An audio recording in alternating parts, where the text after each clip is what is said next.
na kanáli Metodisti.sk, kde sa učíme činiť učeníkov Ježiša Krista. Tak sme späť, pokračujeme v našom štúdiu o učeníctve a nasledovaní Krista. Čo znamená plniť príkazy Kristove. Ale dnes som sa chcela vlastne venovať možno takému nultému kroku, o ktorom sme zatiaľ nehovorili, a to je cena učeníctva. V Lukášovom evanjeliu totiž Ježiš hovorí k zástupom, nie k tým najbližším, ktorí už teda chodili za ním a ktorých volal sám, aby ho nasledovali, ale k zástupu, ktorý sa nejak vytvoril okolo neho, pretože mali rôzne očakávania o tom, ako toto je ten, ktorý má prísť, ktorý nastolí úplne novú vládu, vyženie Rímanov a stane sa kráľom a tak ďalej. Takže mali rôzne také nejaké očakávania, chceli ho nasledovať do Jeruzalema, pretože chceli vidieť, ako to dopadne, chceli byť pri tom, ako zvíťazí, a je to také ľudské však aj dnes. Veľmi veľakrát vidíme, že politikov nasledujú celé davy, ktorí nemajú v podstate ani až tak veľmi do hĺbky páru o tom, za čím vlastne ide ten politik, alebo aké má hodnoty, alebo čo presne hlása, ale idú za ním, pretože sa im zdá byť charizmatický, múdry, vodcovský typ, ktorý má nejakú víziu a oni chcú byť pri tom, keď teda zvíťazí a budú na tej správnej strane. Takže toto je len tak ako na úvod. Ľudia sú rovnakí v každej dobe, takže vlastne aj v Ježišovej dobe to bolo takto. A v Lukášovom evanjeliu čítame, ako to riešil Ježiš, ako ich chcel na to upozorniť a ako vyučoval o tom, čo znamená vlastne nasledovať ho. Takže čítam zo 14. kapitoly Evanjelia podľa Lukáša. Raz išli s ním veľké zástupy. On sa k ním obrátil a povedal: Ak niekto prichádza ku mne a nemá v nenávisti svojho otca i matku, ženu a deti, bratov a sestry, ba aj svoj život, nemôže byť mojim učeníkom. Lebo kto ide za mnou a nenesie svoj kríž, nemôže byť mojim učeníkom. Keď niekto z vás chce stavať väžu, či najprv nesadne a neprepočíta náklady, či bude mať aj na nej dokončenie. Aby sa mu všetci nezačali posmievať, keď uvidia, že položil základy a pritom nemá na dokončenie stavby. Tento človek začal stavať a nebol schopný dokončiť. Alebo keď má ísť kráľ do boja s iným kráľom, či si najprv nesadne a neporadí sa, či si môže s 10 000 postaviť proti tomu, kto ide proti nemu s 20 000. Ak nie, vyšle posolstvo, kým je jeho protivník ešte ďaleko, a vyžiada si podmienky mieru. Tak nikto z vás nemôže byť môjim učeníkom, ak sa nezriekne všetkého, čo má. Celkom tvrdé slova však. Žiadny PR poradca by toto asi neporadil žiadnemu politikovi, že ak chceš, aby ťa ľudia nasledovali, tak povedz im veľmi tvrdo a veľmi jasne, čo ich to bude stáť. A že ich to bude niečo vlastne stáť. No ale teda Ježiš nebol žiadny politik, nebol to žiadny nejaký populista. A presne vedel, kto prečo ho chce nasledovať, alebo aké sú ich očakávania, aké sú ich nádeje a zámery. A práve preto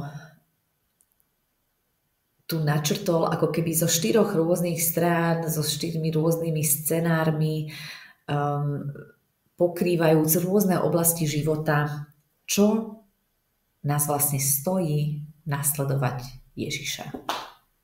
Takže dnes hovoríme o cene učeníctva.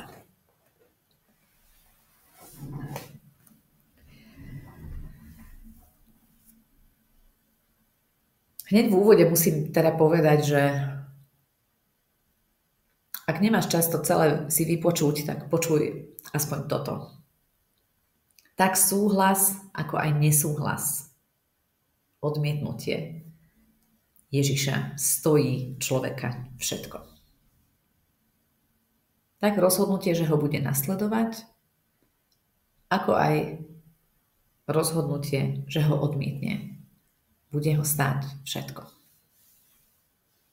Sú len dve cesty.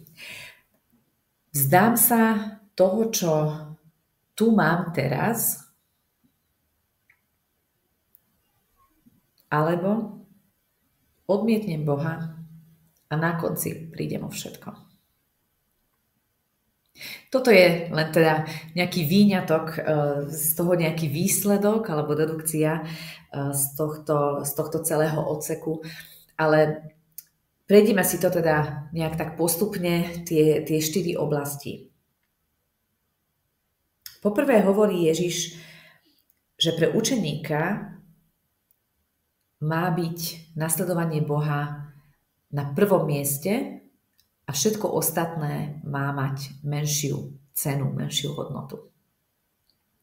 To je presne tá časť tam v úvode, keď hovoril o mať nenávisti svoju matku, svojho otca a tak ďalej. Ježiš tu samozrejme preháňa a nevyžaduje od ľudí, aby nenávideli niekoho, pretože vieme, že na iných miestach učí, že nemilujte len tých, ktorých vám je prirodzené milovať, ale milujte aj svojich nepriateľov a robte im dobre a modlite sa za nich a slúžte im. Hej. Takže Ježiš nás nevyzýva k tomu, aby sme mali v nenávisti veľmi ako naozaj a prakticky tých našich najbližších.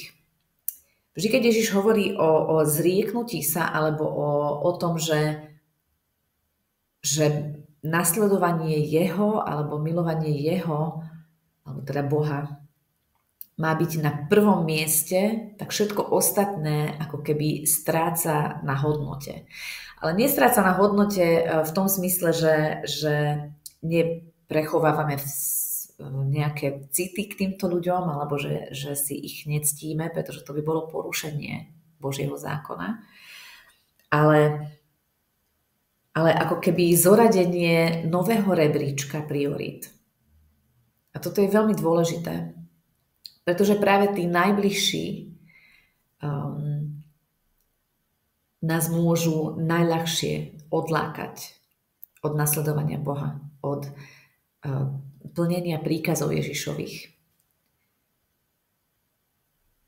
Naše najbližšie vzťahy sú spravidla tie, na ktoré útočia tí, ktorí chcú od nás niečo získať alebo nás k niečomu príjmeť, čo nám absolútne neprichádza ako keby ani na rozum. Hej. Stačí si predstaviť všetky tie akčné filmy, keď teda hrdina je vnútený do nejakej situácie, väčšinou do nejakej násilného činu alebo do vylúpenia banky a neviem čoho, do nejakej lúpeže. Práve tým, že držia ako rukojemníka dcéru, matku, rodičov, rodinu, lásku a tak ďalej. Naši najbližší sú takouto najväčšou, najsilnejšou motiváciou častokrát pre naše rozhodovania a činy. Takže Ježiš tu hovorí, nie že s nimi máme prerušiť kontakty, ale že máme si upratať a chceme ho nasledovať, tak je potrebné, a je to vysoká cena celkom, potrebné si upratať, kto je pre mňa dôležitejší. Boh, ktorý ma stvoril a ktorý ma vykúpil, dal zmysel môjmu životu nielen tu na zemi, ale rozhodujem sa, že ho budem nasledovať a budem s ním žiť večne. Aj s tými mojimi najbližšími trebárs. Ale budem s ním žiť večne. A to je pre mňa absolútna priorita. Pokiaľ tí moji najbližší mi kladú prekážku a ťahajú ma preč od Boha, potrebujem mať jasne stanovené moje priority. Ak sa mám rozhodnúť medzi volaním človeka a volaním Boha, vyberiem si Boha. To je to rozhodnutie.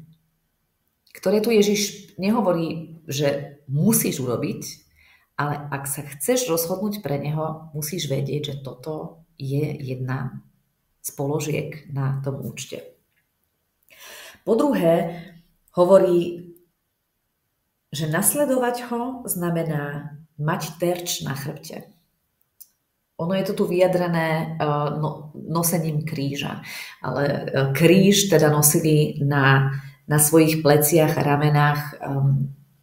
Určite si pamätáte množstvo filmov, aj, ja neviem, Gibsonovú Pašiu, utrpenie Krista, alebo umúčenie Krista, ako vlastne nosil kríž vlastnoručne, musel vyniesť ten kríž, na ktorom ho budú ukrižovať. To bola bežná rímska prax, vlastne už ako keby ten počiatok toho trestu bolo aj to fyzické utrpenie, že uprostred bičovania a pľutia, zástupov a výsmechu vlastne tú hanbu už niesol človek predtým, než vlastne dokonal na tom kríži samotnom. K tomuto volá Ježiš. Ak sa rozhodneš, ak sa chceš rozhodnúť, spočítaj si, či si úplne rozhodnutý zobrať si aj terč na chrbát. Pretože ak ho chceš nasledovať a chceš byť užitočný pre jeho službu, tak jedna z tvojich úloh bude hlásať evanjelium. Hovoriť o tej dobrej správe, o vykúpení v Kristovej krvi a o nastolení pokoja s Bohom, medzi Bohom a človekom. Budeš musieť hovoriť o tom. Vlastne nie, že budeš musieť hovoriť, ale prirodzene budeš vlastne zvestovať jeho dobrotu a jeho lásku, pretože zmenil celý tvoj život. Tým ale si kladieš terč na chrbát. Ak teda ho chceš nasledovať, tak ďalšia položka na tej účtenke, cena za nasledovanie Krista je, že si berieš na seba ten terč a budeš znášať aj posmech, aj odmietnutie, aj nepríjemné poznámky ľudí, aj výsmech. Samozrejme, že aj dobré veci. Budeš mať to privilegium vidieť, ako druhý človek odovzdá Bohu svoj život, ako príjme jeho pozvanie. Budeš môcť slúžiť tým, ktorým nikto neslúži. A skrátka, to všetko, čo dostaneš skrze tú službu, je oveľa viac, ale potrebuješ si vedieť, spočítať, že áno, bude ma toto stáť aj výsmech, posmech a odmietnutie ľudí, ale stojí mi to za to, pretože Boh ma prijal do svojej rodiny. Takže toto je druhá položka.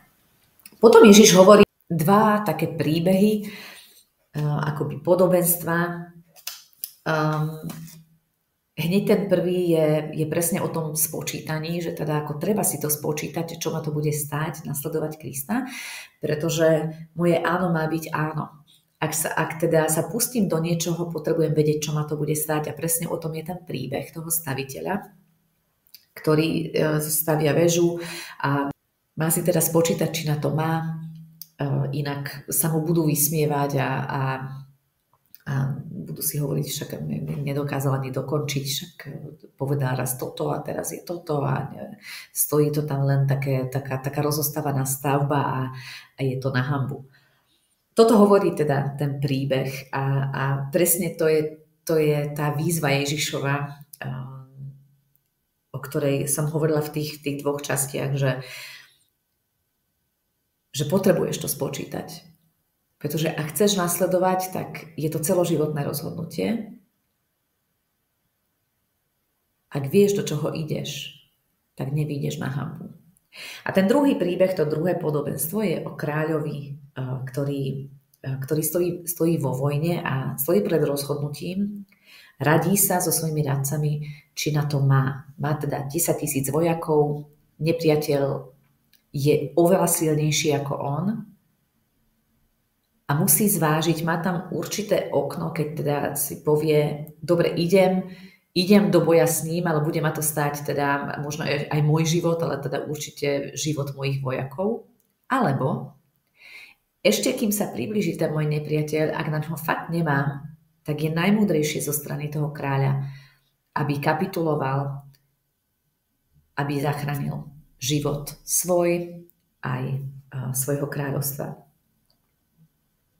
Toto je to rozhodnutie, ktoré je potrebné prijať. A samozrejme, že Ježiš to tu nehovorí, ale ide tu aj o tú kapituláciu pred Bohom, vyjednať mier. My máme tú výhodu, nie to šťastie, ale tú výhodu, že Boh sa rozhodol, že on zaplatí sám za tú cenu, za mier medzi ním a nami. Na našej strane je ale to rozhodnutie, ako aj kráľ stál pred tým rozhodnutím, či kapituluje, či príjme ten ponúkaný mier od toho oveľa mocnejšieho, oveľa silnejšieho svojho protivníka.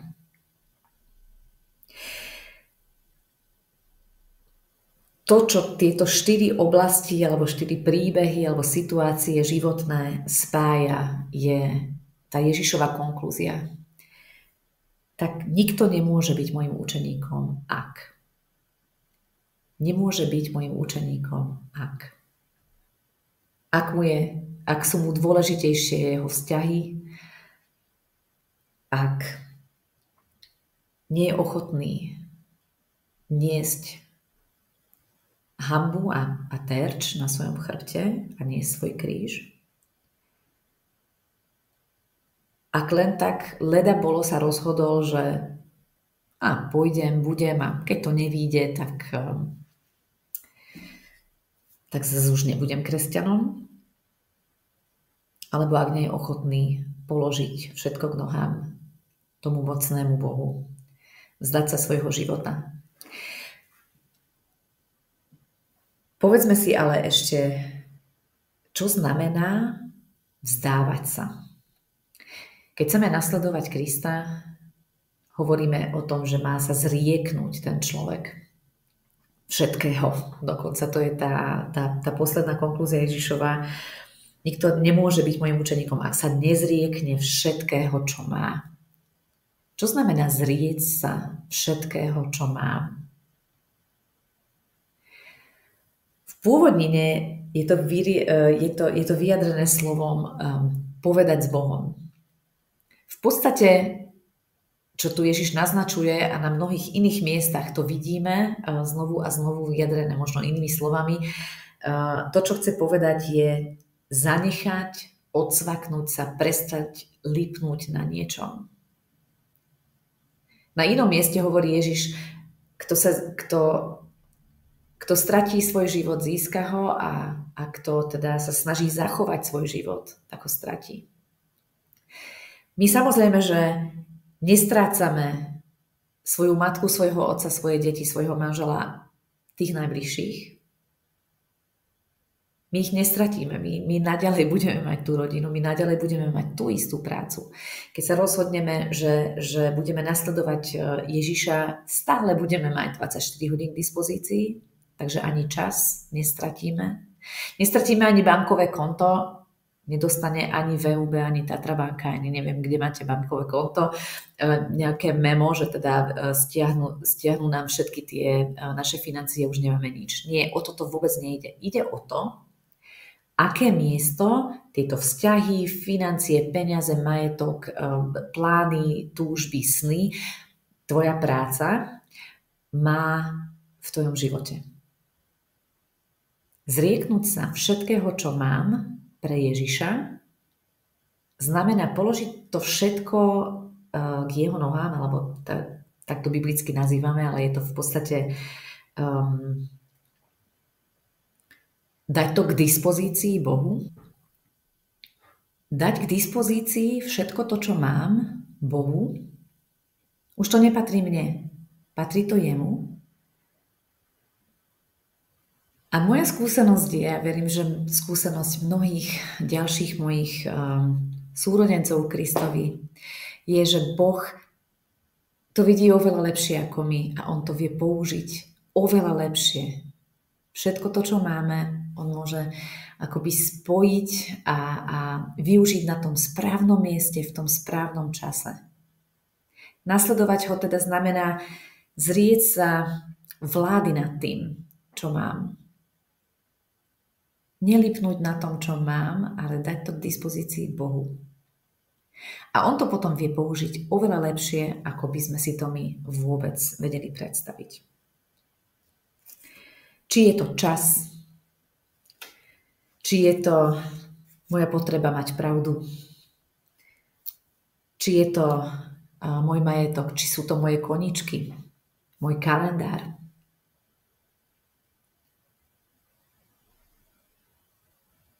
Veci, ktoré mám, talent, ktorý mám. Ak tieto všetky veci chcem ja múdro využívať vo svoj prospech a na môj nejaký postup a na moje šťastie, mám na to právo, samozrejme. Ale ak ho chcem nasledovať a byť užitočný pre neho ako jeho obraz, jeho vyslanec tu na zemi, tak je oveľa múdrejšie zrieť sa vlády nad tým všetkým a prijať, že ja som len správca, ale majiteľ, Boh, ktorý vlastne je aj tak darcom všetkého, čo mám, vie oveľa lepšie využiť všetko, čo mám v prospech oveľa väčší, v prospech jeho kráľovstva, v prospech jeho vlády a pritiahnutia mnohých do jeho kráľovstva. Takže toto je vlastne, toto sú tie položky na tej cene učeníctva. A Ježiš potom toto svoje vyučovanie ukončí takými 2-3 vetami o niečom, o čom som tu už hovorila, a to je o soli. Určite si to pamätáte, ak ste to video nevideli, tak určite si to pozrite, samozrejme. Ale tu hovorí Ježiš ako taký dovetok k tomuto vyučovaniu o tom, čo znamená nasledovať ma, aká je cena učeníctva. Hovorí toto. Sol je dobrá. To bolo známe, že? Sol je dobrá. Ale ak aj soľ stratí chuť, čo je dodaslavosť? Nehodí sa ani do zeme, ani do hnoja a preto ju vyhodia von. Kto má uši na počúvanie, nech počúva. Čo znamená tento dovetok o soli? Ježiš na niekoľkých miestach hovorí o soli a je to tu zas. A v tomto kontexte to znamená, že ak ťa tvoja zmluva s Bohom nepremieňa a nenasleduješ ho naozaj, nezaplatil si cenu, alebo nie si ochotný zaplatiť cenu, tak vlastne tvoje učeníctvo, tvoje nasledovanie je úplne neplatné. Inými slovami, darmo sa budeš nazývať kresťanom, darmo sa budeš nazývať učeníkom, darmo sa budeš tváriť, že si niečo, že si soľ, ak nemáš tú chuť. Ak to tvoje rozhodnutie, že budeš nasledovať Boha, nepremení tvoj život, ak to nevidno, ak nie je tam tá chuť soli, takú soľ vyhodia, pretože je absolútne nepoužiteľná. K tomu, kto je použiteľný pre Božie kráľovstvo, hovorí Ježiš veľmi jasne.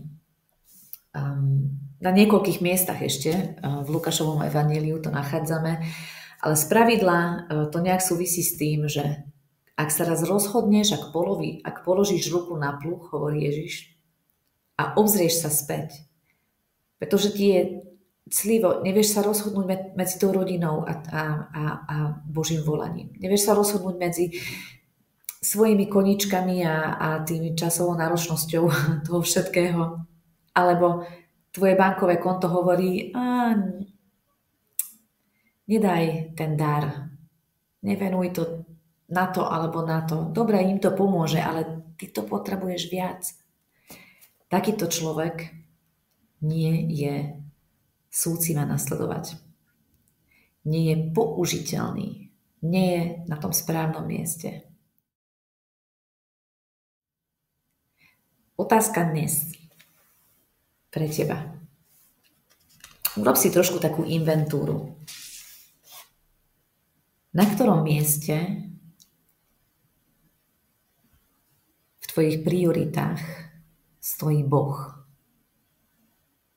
Jeho veci, jeho kráľovstvo, jeho vôľa, úloha, ktorú ťa poveril, jeho príkazy v porovnaní s tvojou rodinou, s tvojimi vzťahmi, s priateľstvami a tak ďalej. V porovnaní s svojimi financiami, v porovnaní s tvojim egom. A teraz to nemyslím v nejakom negatívnom zmysle, ale s tvojim seba uvedomením. Máš potrebu vyzerať v očiach ľudí čo najlepšie? Alebo si ochotný stáť si za tým, čomu veríš a komu si dal svoj život? A byť mu verný, aj keď ťa to bude stáť posmech, výsmech, nebo aj nejaké útoky slovné či iné. Táto cena nie je maličká. Táto účtenka má niekoľko položiek. A samozrejme, že vždy znovu a znovu v každom životnom období si potrebujeme ako keby znovu si urobiť ten test slanosti. Nasledujem Krista skutočne? Platím tú cenu za to, že sa nazývam kresťanom? Alebo je to úplne prázdne a vlastne moja slanosť už dávno pominula a som tak akurát pripravená na to, aby ma vyhodili preč. Táto časť možno nebola veľmi pozitívna, ale vždy to končí nejakou výzvou. Samozrejme aj mňa to stavia pred výzvu a o tom je nasledovanie Krista. Že sme Božím slovom neustále vyzývaní ísť hlbšie, byť viac mu odovzdaný a mať oči, ktoré vidia a uši, ktoré počujú. Tak nech ťa požehná Pán, nech ťa používa a nech ti zjavuje svoju veľkosť, svoju dobrotu a to nesmierne bohatstvo, ktoré má pre teba pripravené, nie finančné, nie materiálne, ale jeho blízkosť a jeho prítomnosť. Tak mi dovol ešte sa modliť za teba. Nebeský Oče, ďakujeme ti za to, že si dobrý Boh, ktorý dáva dobré dary. Ďakujeme, že máme všetko v tebe. Sme vo vzťahu so živým Bohom, ktorý nás vedie, ktorý žije v nás dokonca. A tak znovu sa dnes chceme rozhodnúť, odovzdať ti všetko, čo máme, dať ti to k dispozícii, aby si to ty mohol použiť oveľa lepšie ako my, kedy budeme môcť. Daj nám odvahu nasledovať ťa, niesť svoj kríž a neustále mať upratané v našich prioritách, pretože v tebe máme všetko a ty si tým najväčším darom. Ďakujeme ti za to. Amen.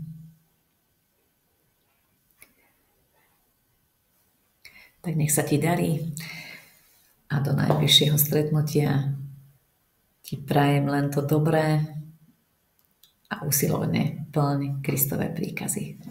A učí sa chovávať aj ďalších ľudí.